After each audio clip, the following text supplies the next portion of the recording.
أعوذ بالله من الشيطان الرجيم. بسم الله الرحمن الرحيم.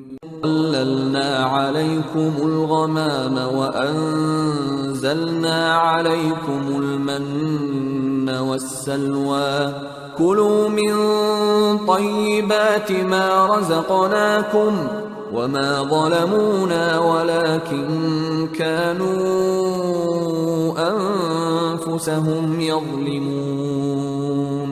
وإذ قلنا ادخلوا هذه القرية فكلوا منها حيث شئتم رغدا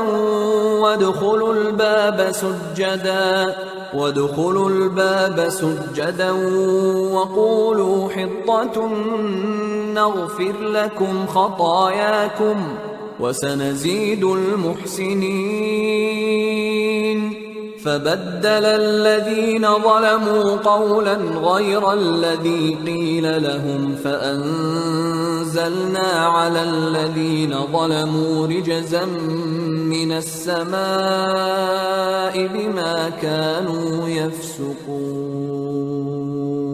وإذ استسقى موسى لقومه فقلنا اضرب بعصاك الحجر فانفجرت منه 12 عينا قد علم كل أناس مشربهم كلوا واشربوا من رزق الله ولا تعثوا في الأرض مفسدين. وإذ قلتم يا موسى لن نصبر على طعام واحد فادع لنا ربك يخرج لنا مما تنبت الأرض من بقلها وقثائها وفومها وعدسها وبصلها قال أتستبدلون الذي هو أدنى بالذي هو خير اهبطوا مصرا فإن لكم ما سألتم وضربت عليهم الذلة والمسكنة وباءوا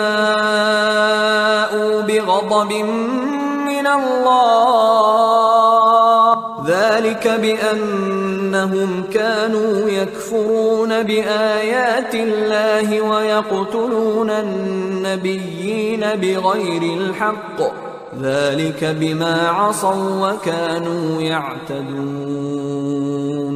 إن الذين آمنوا والذين هادوا والنصارى والصابئين من آمن بالله واليوم الآخر وعمل صالحا فلهم أجرهم عند ربهم ولا خوف عليهم ولا هم يحزنون.